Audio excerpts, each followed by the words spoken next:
क्या आपने एल्केमी यानी लोहे को छूकर सोना बनाने की कला के बारे में सुना है? अब इमेजिन करिए कि आप वो लोहे का टुकड़ा हैं, यानी बिल्कुल ऑर्डिनरी सबकी तरह, मगर आप खुद को ट्रांसफॉर्म कर सकते हैं। आप एक यूनिक, एक्स्ट्रा ऑर्डिनरी और हाईली वैल्यूड इंसान बन सकते हैं। आज की ये बुक आपको वो तरीका सिखाएगी जिससे आप खुद को सोने में बदल सकते हैं। दोस्तों, कोई भी पैदाइशी जीनियस नहीं होता। आइंस्टीन भी जब छोटे थे तब उन्हें रिलेटिविटी थ्योरी मालूम नहीं थी। असल में टैलेंट सबके अंदर होता है। आप भी उतने ही टैलेंटेड हैं जितने बाकी लोग। आपके अंदर भी कोई ना कोई यूनिक एबिलिटी होगी जो और किसी में नहीं हो सकती। हो सकता है कि आपका यूनिक टैलेंट अभी सिर्फ हॉबी या इंटरेस्ट के फॉर्म में हो, लेकिन आज की ये बुक आपको सिखाएगी कि कैसे आप अपनी हॉबी को एक मास्टरपीस की तरह निखार सकते हैं। इस बुक में आप सीखेंगे कि आप कैसे अपने टाइम पास को फुल टाइम वर्क में बदल सकते हैं और कैसे अपने हुनर में मास्टर बन सकते हैं। इस बुक में आप मास्टरी की 3 फेजेस सीखेंगे।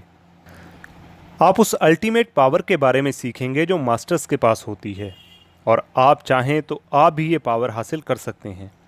और ये चीज़ पॉसिबल है क्योंकि दुनिया में जितने भी मास्टर्स हुए हैं सब ने ये किया है। वो लोग भी नॉर्मल लोगों की तरह ही पैदा हुए, वो भी नॉर्मल लोगों की तरह छोटे और इग्नोरेंट थे, लेकिन उन्होंने अपने हार्ड वर्क से एक्स्ट्रा ऑर्डिनरी चीज़ें अचीव करके दिखाई। उन्होंने प्रूव कर दिया कि इंसान मेहनत करे तो क्या नहीं कर सकता। इस बुक को पढ़कर आप भी ऐसी ट्रेनिंग ले सकते हैं जो आपको एक्स्ट्रा ऑर्डिनरी बना देगी। तो हेलो एंड वेलकम अगेन दोस्तों, मेरा नाम है राजविंदर सिंह और शुरू करते हैं आज की किताब जिसका नाम है मास्टरी, जिसे लिखा है रॉबर्ट ग्रीने ने। रॉबर्ट एक इंटरनेशनल बेस्ट सेलर ऑथर हैं। उनकी कुछ फेमस बुक्स जैसे the 48 laws of power, the art of seduction और मास्टरी। उनकी बुक्स का टॉपिक अक्सर human nature, war, self improvement, strategy और पावर पर बेस्ड होते हैं। उनकी बुक्स में रियल लाइफ स्ट्रेटजी लेसन्स होते हैं, इसीलिए रीडर्स उनको पढ़ना पसंद करते हैं।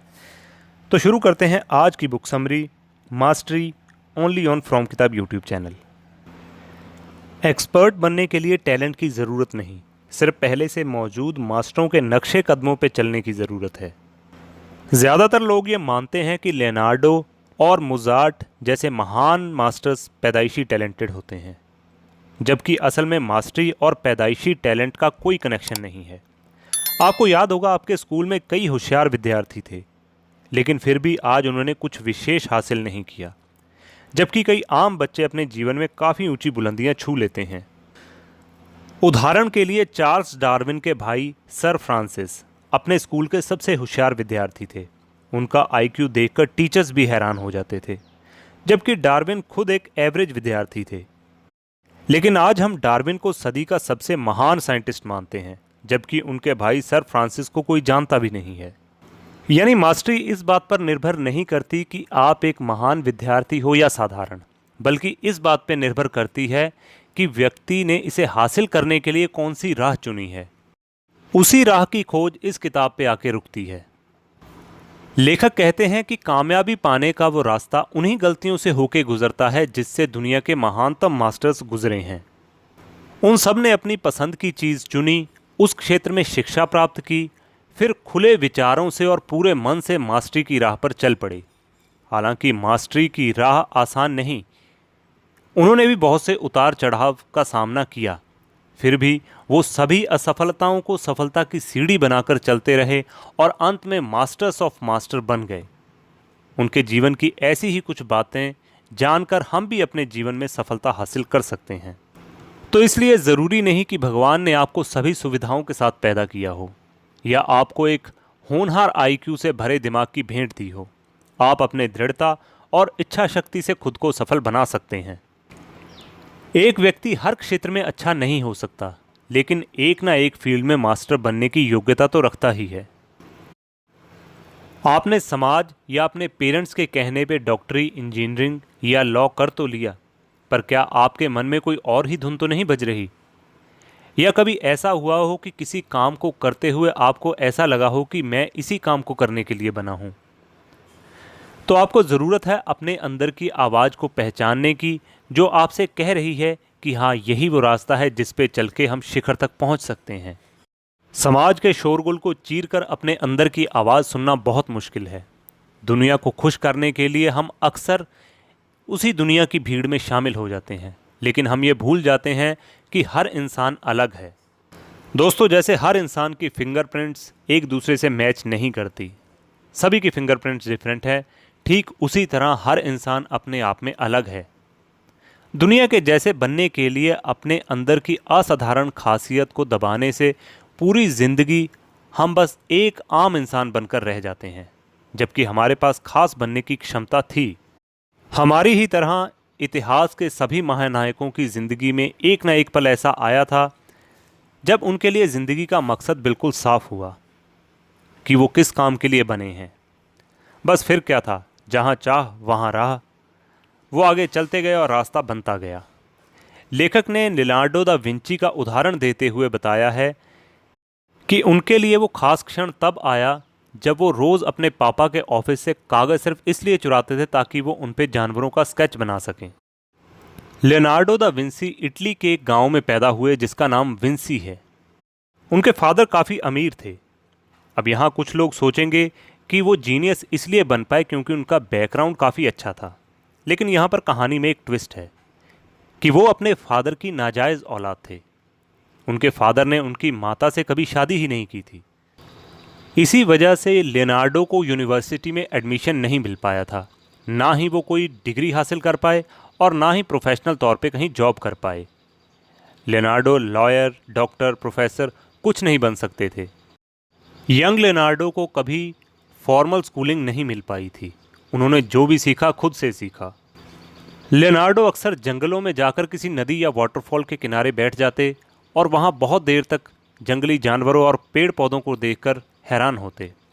एक दिन वो अपने फादर के ऑफिस गए और वहाँ से पेपर की कुछ शीट्स उठा लाए और जंगल जाकर जानवरों और पेड़ पौधों की पेंटिंग करने लगे।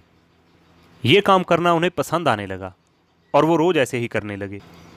यहाँ तक कि बारिश में भी वो जंगल जाकर स्केचिंग करते। उनके पास कोई ख़ास टूल्स नहीं थे, ना ही कोई सिखाने वाला टीचर और ना ही कोई कॉपी करने के लिए पेंटिंग। उनकी आंखें ही सबसे बड़ा टूल था। लेकिन उन्हें यह मालूम था कि अच्छा स्केच बनाने के लिए ऑब्जेक्ट को पूरी तरह स्टडी करना पड़ता है। वो किसी भी चीज़ की सारी डिटेल अपनी आंखों में कैच कर लेते और फिर बिल्कुल सेम तस्वीर बना लेते। लियोनार्डो की हर तस्वीर जीती जागती लगती थी। ठीक इसी तरह हमें भी अपने अंदर के उस टैलेंट को पहचानने की ज़रूरत है जिसे करने से हमें सुकून मिलता है। फिर उस टैलेंट पर और स्टडी करो, काम करो।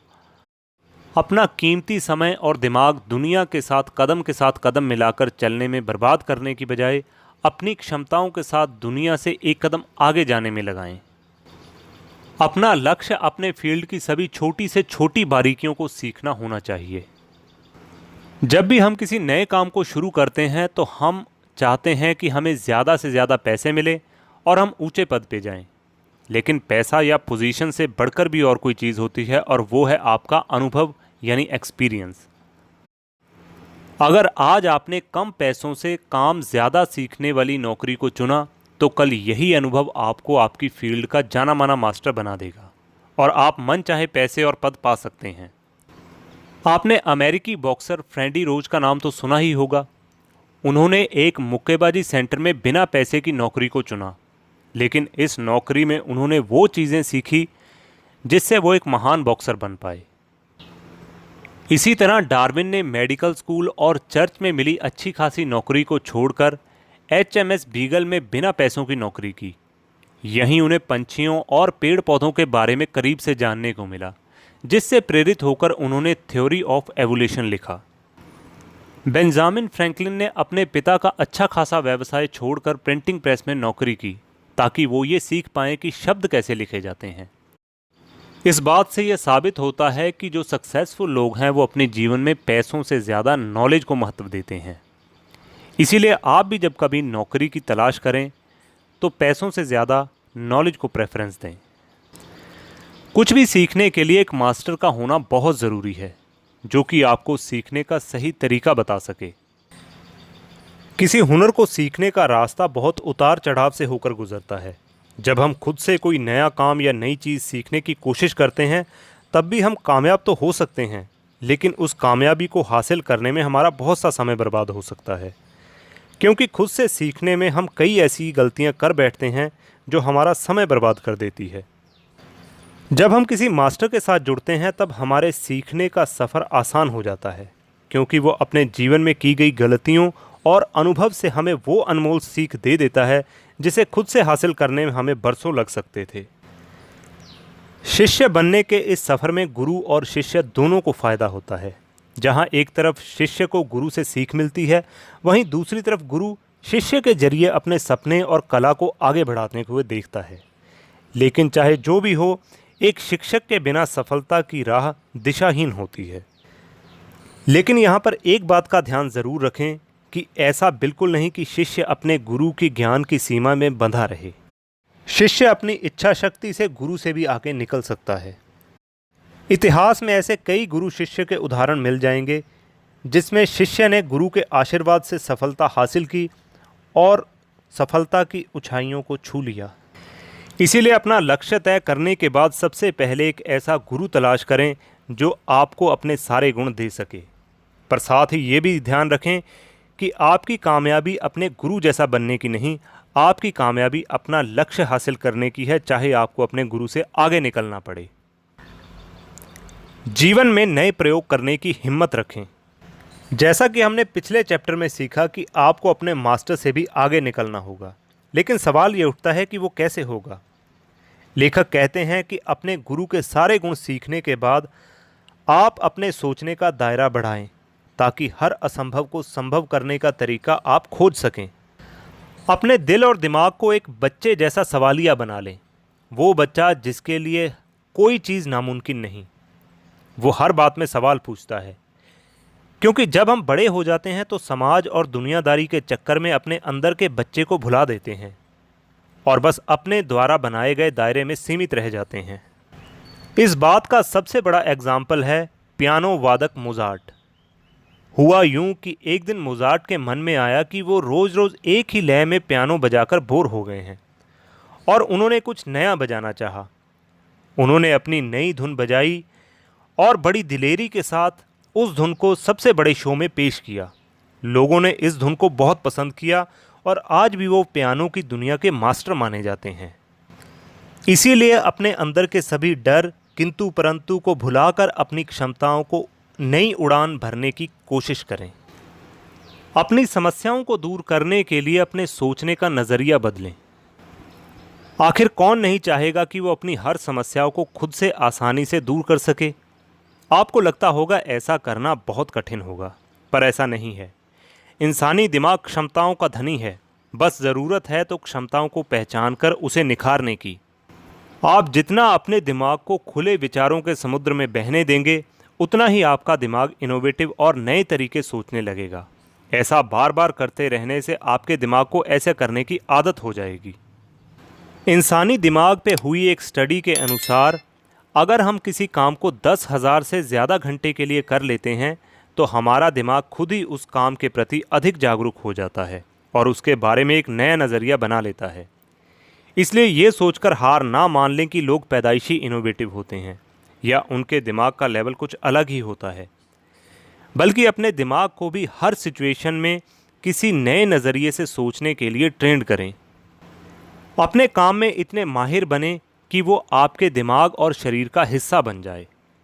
जब आप किसी कार्य को करते हैं तो पहले आपका दिमाग उसके बारे में सोचता है और फिर शरीर को वो कार्य करने को आदेश देता है। लेकिन जब हम किसी काम को बार बार करते हैं तो वो हमारे दिमाग में फिट हो जाता है और दिमाग को सोचने की ज़रूरत नहीं पड़ती, शरीर अपने आप काम करने लगता है। इससे आपका समय भी बचता है और आपका दिमाग कुछ और सोचने के लिए खाली रहता है।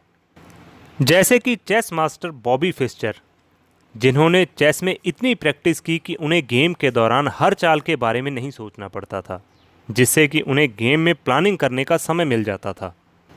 ऑथर कहते हैं कि मास्टरी का सही मतलब ये है कि आप जिस फील्ड के मास्टर हो उस काम को करने में आपके माइंड और शरीर का एक अनोखा तालमेल बन जाए, ताकि उस काम को करते रहने के लिए आपको सोचना न पड़े, बस दिमाग ने कहा और शरीर ने कर दिया। तो दोस्तों, फाइनली अब हम पहुंच गए हैं कंक्लूज़न पर। मास्टरी का असली मतलब ये है कि आपके दिमाग और शरीर ने एक होकर उस कार्य को करना सीख लिया है और वो आपका रोज़मर्रा की आदत के जैसे आपका शरीर का हिस्सा बन गया है। इस बुक की मदद से हम ये सीख पाए हैं कि कैसे हम अपने अंदर की आवाज़ को सुनकर अपनी पसंद का कार्य कर सकते हैं और उस कार्य से जुड़े अनुभव को सीखकर उसका मास्टर बनना सीख सकते हैं। तो दोस्तों, इन लेसन्स को अपनी लाइफ में अप्लाई करके आप भी अपने फील्ड के मास्टर बनेंगे। इन्हीं शुभकामनाओं के साथ मैं राजविंदर सिंह लेता हूं आपसे इजाज़त। लेकिन आपको आज की ये वीडियो कैसी लगी हमें कमेंट में ज़रूर बताइए। वीडियो अच्छी लगी हो तो लाइक करें, बुरी लगी हो तो डिसलाइक करें, लेकिन अपनी प्रतिक्रिया ज़रूर दें। फ्रॉम किताब चैनल पे नए हैं तो चैनल को सब्सक्राइब करके बेल आइकन ज़रूर प्रेस कर लें। मिलेंगे नई वीडियो में नई किताब के साथ, तब तक के लिए जय हिंद,